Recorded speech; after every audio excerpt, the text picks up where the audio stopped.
थी कि आप लोगों के बीच आए, लेकिन पंतनगर से हम जैसे ही उड़े 2-3 बार कोशिश करने के बाद भी नैनीताल से हम आगे नहीं बढ़ पाए, और अंततोगत्वा पायलट ने साफ मना कर दिया कि मैं ऐसा नहीं कर सकता। और अब चूंकि कल परसों से भी कुछ मुझे इस बात का अंदेशा था कि ऐसा हो सकता है, इसलिए हमने ये वैकल्पिक व्यवस्था बनाई कि अगर ऐसी बात हो, जैसे 2-3 दिन से रोज बारिश हो रही है, तो तब ये था कि भाई लाइव हम सबको राहुल जी संबोधित कर सकें इस बहुत महत्वपूर्ण मौके पर, जबकि हमारे सैन्य बहुल प्रदेश में राहुल जी आप सबको, हम सबको संबोधित करना चाहते थे। ऐसे में न आ पाने का जरूर दुख है, तकलीफ है। दोबारा आने की बात राहुल जी ने की है, अभी वो खुद कहेंगे। मैं आमंत्रित करता हूं आदरणीय राहुल गांधी जी को, आदरणीय नेता प्रतिपक्ष हैं और निश्चित रूप में नाउम्मीदों की उम्मीद है। इस देश में, इस प्रदेश में जिस प्रकार से भ्रष्टाचार और तानाशाही के खिलाफ वो अपनी आवाज बुलंद किए हुए हैं, मैं उम्मीद करता हूं कि वो अपने संबोधन से हम सबको आशीर्वाद स्वरूप अपने वचनों से अनुग्रहित करने का कष्ट करेंगे। आदरणीय राहुल गांधी जी। धन्यवाद गोडियाल जी। मैं स्टेज पर सारे वरिष्ठ नेताओं का स्वागत करता हूं, एक्स सर्विसमैन भाइयों का, बहनों का मैं स्वागत करता हूं। सबसे पहले मैं माफ़ी मांगना चाहता हूं, बड़े एक्सपेक्टेशन के साथ मैं निकला था। हमारी फ्लाइट पंतनगर तक पहुंची, मगर जब हम हेलीकॉप्टर में गए तो पायलट ने कहा कि मौसम खराब हो गया है और वो आगे नहीं जा पा रहा है। 2-3 बार कोशिश करी, मगर पायलट ने मना कर दिया, क्योंकि उसने कहा कि खतरा है और वो हेजिटेट कर रहा था। तो हमने कहा ठीक है, वापस आ जाइए।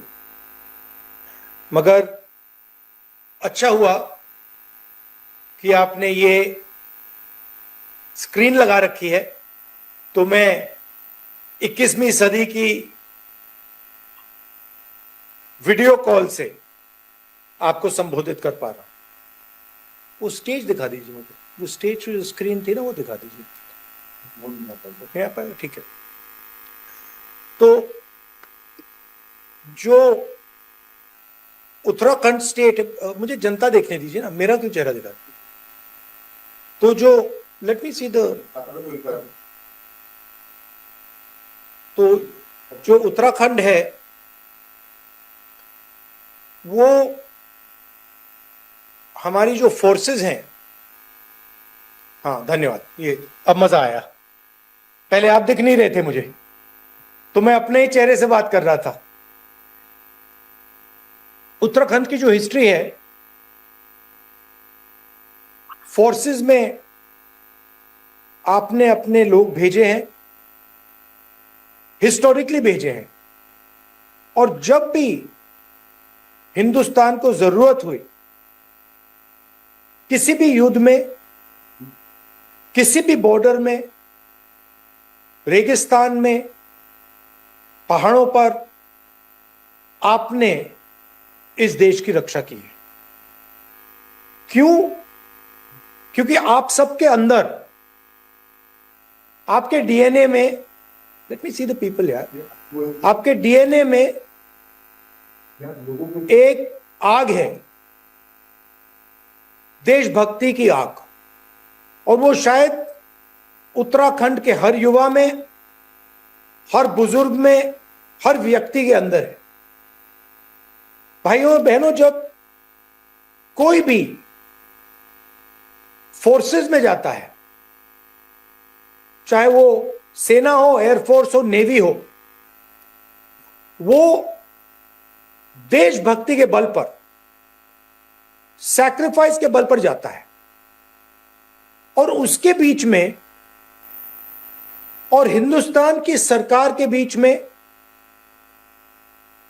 फोर्सेस के बीच में एक अनरिटन कॉन्ट्रैक्ट होता है। वो क्लियरली लिखा नहीं होता है, अनरिटन कॉन्ट्रैक्ट होता है।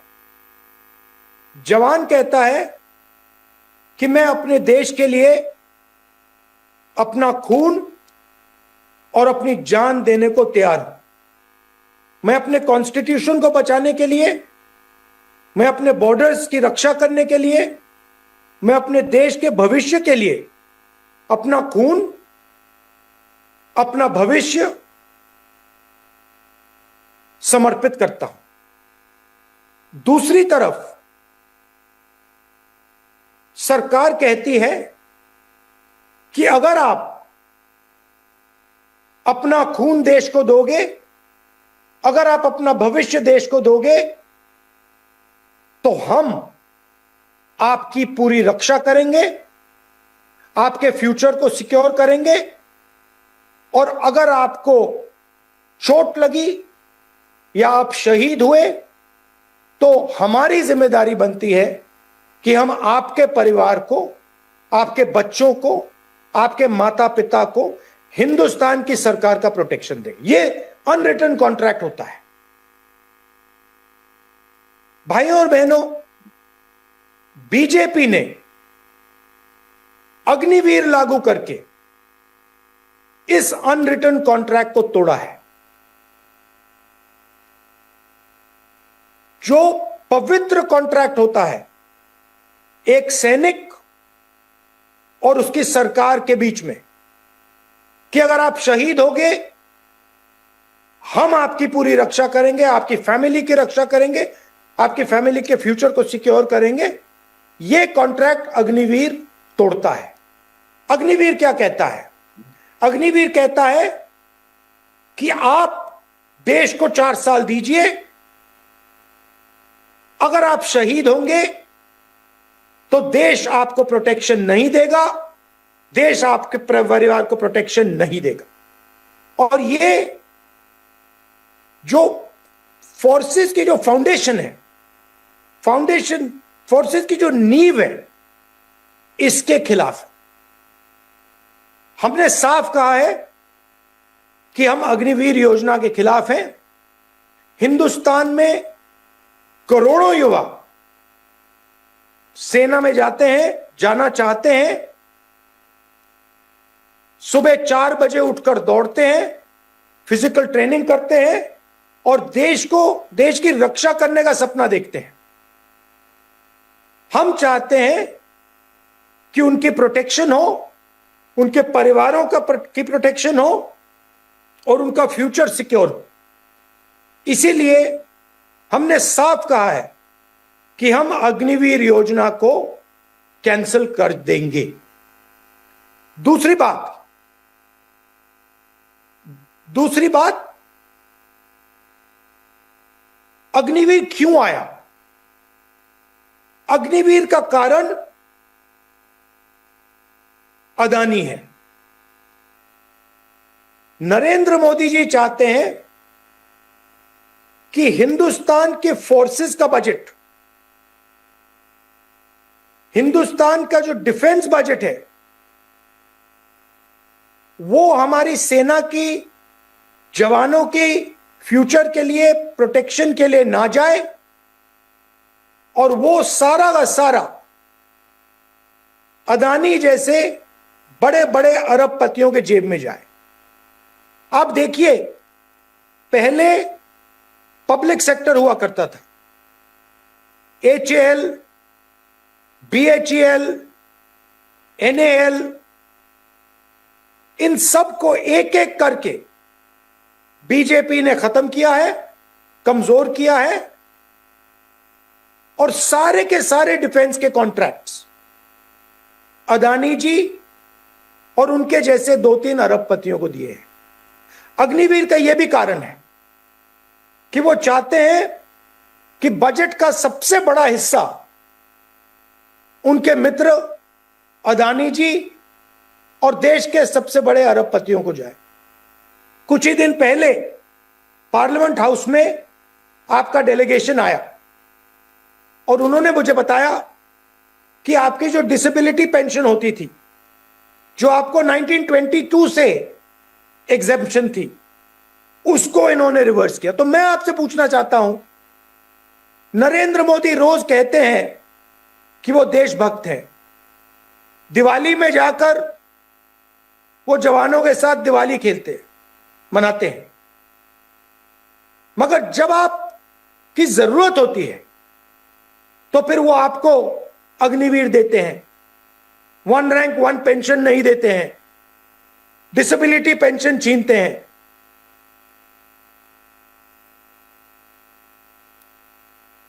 हमारे लिए जो सेना का और सरकार का रिश्ता है वो मामूली रिश्ता नहीं है, वो पवित्र रिश्ता है, और उस रिश्ते को हम रिस्पेक्ट करते हैं और करते रहेंगे। हम जो आपके अंदर जो देशभक्ति है उसको हम रिस्पेक्ट करेंगे और प्रोटेक्ट करेंगे। भाइयों और बहनों, देश में आर्थिक तूफान आने जा रहा है।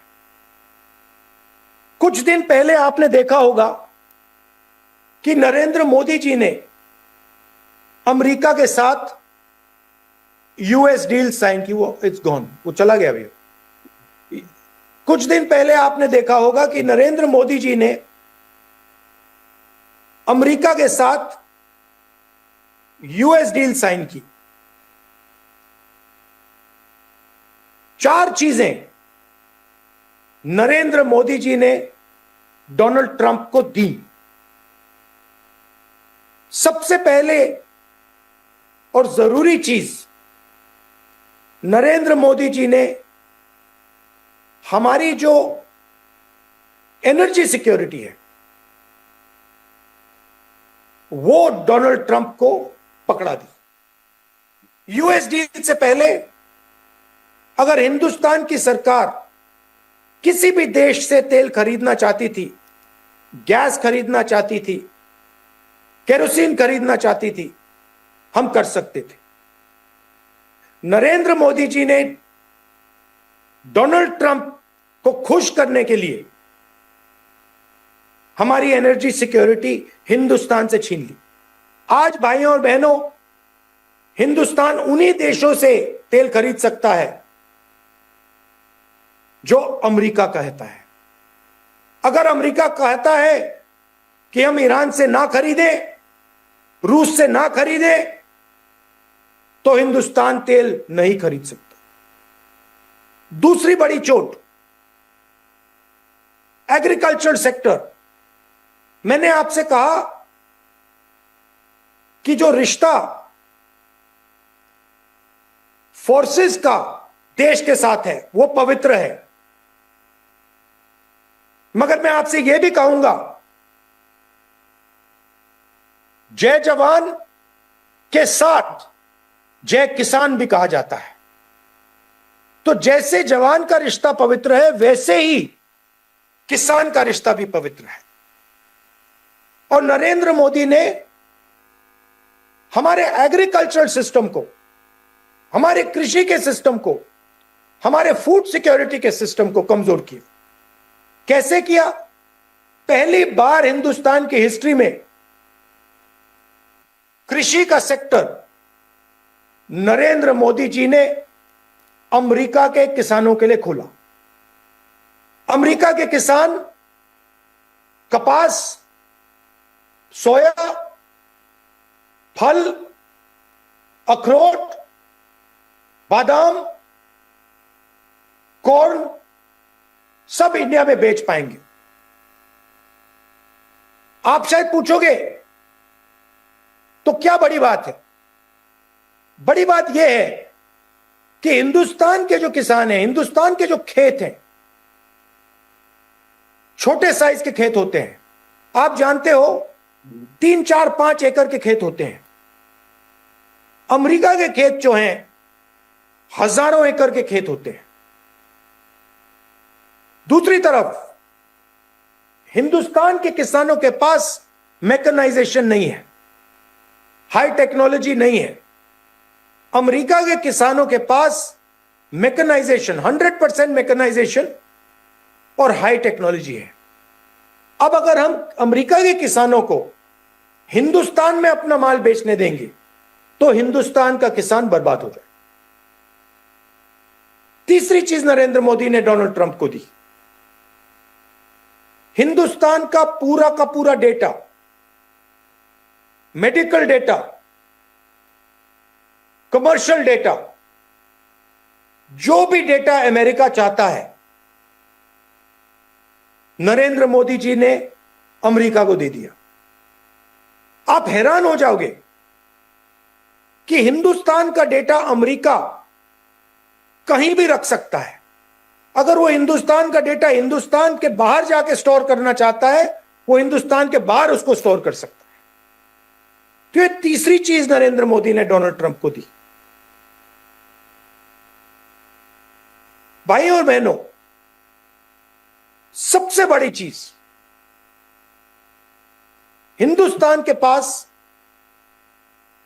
स्मॉल और मीडियम इंडस्ट्रीज का पूरे देश में एक जाल हुआ करता था। लाखों कंपनियां थी, छोटी छोटी कंपनियां, जिसमें हिंदुस्तान के युवाओं को रोजगार मिलता था। मैन्युफैक्चरिंग करते थे, ऑटो कंपोनेंट्स की मैन्युफैक्चरिंग करते थे, टेक्सटाइल्स, जूता, चप्पल, हैंडीक्राफ्ट्स, खादी, ये स्मॉल एंड मीडियम इंडस्ट्रीज थी और ये एक प्रकार से हमारा प्रोटेक्शन था। नरेंद्र मोदी जी ने इसको भी खत्म कर दिया। नरेंद्र मोदी ने ट्रंप को वायदा किया कि हर साल हिंदुस्तान की सरकार 9.5 लाख करोड़ रुपए, 9.5 लाख करोड़ रुपए का माल अमेरिका से खरीदे। अब आप सोचिए हमारी स्मॉल एंड मीडियम इंडस्ट्रीज का क्या होगा। एक तरफ उन्होंने जीएसटी लागू की, दूसरी तरफ उन्होंने नोटबंदी की और अब अमेरिका को पूरा का पूरा सिस्टम ही पकड़ा दिया। भाई और बहनों, मैं आपसे पूछना चाहता हूं, नरेंद्र मोदी जी ने 9.5 लाख करोड़ रुपए का माल खरीदने का वायदा दिया अमेरिका को, एनर्जी सिक्योरिटी दे दी, कृषि का सिस्टम पकड़ा दिया, डेटा दे दिया। मैं आपसे पूछना चाहता हूं, नरेंद्र मोदी ने हिंदुस्तान के लिए क्या लिया? अमेरिका से क्या लिया उन्होंने? कुछ नहीं लिया। अमेरिका को ये 4 चीजें दी, अमेरिका का टैक्स कम हुआ, हमारा टैक्स बढ़ा और हमें अमेरिका ने कुछ नहीं दिया। क्यों? क्योंकि नरेंद्र मोदी जी कॉम्प्रोमाइज्ड है। डोनाल्ड ट्रंप खुल के कहता है, पब्लिक में कहता है कि मैं नरेंद्र मोदी के करियर को जब भी खत्म करना चाहता हूं मैं कर सकता हूं। हमारी फौज ऑपरेशन सिंदूर में पाकिस्तान से लड़ी। डोनाल्ड ट्रंप खुल के कहता है, एक बार नहीं, 2 बार नहीं, 20-25 बार उसने बोला है कि मैंने नरेंद्र मोदी को फोन लगाया और मैंने नरेंद्र मोदी से कहा कि युद्ध बंद करो और नरेंद्र मोदी ने मुझे जवाब दिया, यस सर, और युद्ध बंद हुआ। भाइयों और बहनों, अगर ये आर्म्ड फोर्सेस के साथ धोखा नहीं है तो क्या है धोखा? अगर ये एयरफोर्स, आर्मी और नेवी के साथ धोखा नहीं है तो फिर क्या धोखा है? और जैसे ही नरेंद्र मोदी को, जैसे ही आपके चीफ मिनिस्टर को नरेंद्र मोदी कंट्रोल करते हैं रिमोट कंट्रोल से, जैसे बाहर के लोग आज उत्तराखंड को चला रहे हैं, आपके बिजनेसेस छीन रहे हैं, वैसे ही नरेंद्र मोदी जी को डोनाल्ड ट्रंप चला रहा है। और मैं तो आपको खुल के बोल रहा हूं, मैं पार्लियामेंट में उनके साथ खड़ा होता हूं, सामने खड़ा होता हूं, वो आंख में आंख नहीं मिला पाते हैं क्योंकि वो जानते हैं कि जो मैं बोल रहा हूं वो सत्य है। आपने देखा होगा लोकसभा में डिस्कशन हुआ, मुझे बोलने नहीं दिया गया। उसके बाद नरेंद्र मोदी उठ के लोकसभा से भागे और 1 घंटे के अंदर, मैं एप्स्टीन की बात करने जा रहा था, मैं अदानी की बात करने जा रहा था, 1 घंटे के अंदर नरेंद्र मोदी जी ने ट्रंप को फोन कॉल लगाया और ट्रंप ने यूएस डील अनाउंस कर दी।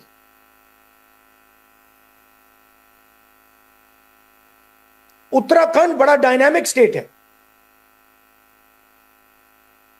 आपके स्टेट में कोई कमी नहीं है। आपके पास टूरिज्म है, आपके पास रोजगार होना चाहिए, आपकी जो स्मॉल एंड मीडियम इंडस्ट्रीज हैं वो डेवलप होनी चाहिए। मगर हिंदुस्तान में आजकल सिर्फ 2 लोगों को फायदा होता है, अदानी को और अंबानी को। आप क्या सोचते हो, अगर आपने हिंदुस्तान के सारे पोर्ट्स, एयरपोर्ट्स एक व्यक्ति को पकड़ा दिए, यह नेशनल सिक्योरिटी थ्रेट नहीं है? अगर आपने सारे के सारे डिफेंस इंडस्ट्री के कॉन्ट्रैक्ट्स, ड्रोन के कॉन्ट्रैक्ट्स, हथियार के कॉन्ट्रैक्ट्स, एम्यूनिशन के कॉन्ट्रैक्ट्स एक व्यक्ति को पकड़ा दिए, यह सिक्योरिटी थ्रेट नहीं है? यह बिल्कुल सिक्योरिटी थ्रेट है। और एक ही कारण है इसका कि प्रधानमंत्री का फाइनेंशियल स्ट्रक्चर अदानी जी के साथ जुड़ा है और इसी फाइनेंशियल स्ट्रक्चर ने हिंदुस्तान के प्रधानमंत्री को फंसाया है। अदानी जी का स्ट्रक्चर मोदी जी का स्ट्रक्चर है और यह बात डोनाल्ड ट्रंप को मालूम है। इसीलिए यूनाइटेड स्टेट्स में केस हुआ है, इसीलिए अदानी जी पर जो केस है यूएस डील के बाद उसको खत्म किया गया है। यह बातें बिल्कुल साफ है, यह पूरे देश को दिखाई दे रही है। मेरा आपके लिए एक ही मैसेज है जो मैंने आपको भाषण में पहले बोला। हमारे लिए जो रिश्ता फोर्सेस का हिंदुस्तान के देश के साथ और हिंदुस्तान की सरकार के साथ है, वो रिश्ता पवित्र रिश्ता है और इस रिश्ते को हम 100% प्रोटेक्ट करके रखेंगे। अग्निवीर के हम खिलाफ हैं और अग्निवीर को हम सरकार में आते असेस करके कैंसिल करेंगे। एक बार फिर मैं आपसे माफी मांगता हूं, मैं वहां आना चाहता था, मौसम खराब हुआ इसलिए नहीं आ पाया। पूरी कोशिश होगी कि आने वाले भविष्य में मैं वहां आकर आपसे मिल पाऊं। आप सबका बहुत बहुत धन्यवाद। आपने अपनी पूरी लाइफ, पूरी जिंदगी आपने देश की रक्षा के लिए दी है, इसके लिए मैं आपका दिल से धन्यवाद करता हूं। नमस्कार, जय हिंद।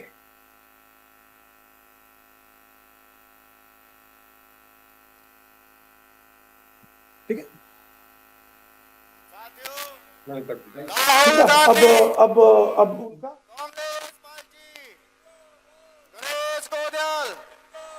साथियों, दूर दराज के क्षेत्र से हमारे जितने भी पूर्व सैनिक, अर्धसैनिक बल, कांग्रेस के तमाम नौजवान साथी, अनशिया यूथ कांग्रेस से लेकर हमारे कांग्रेस के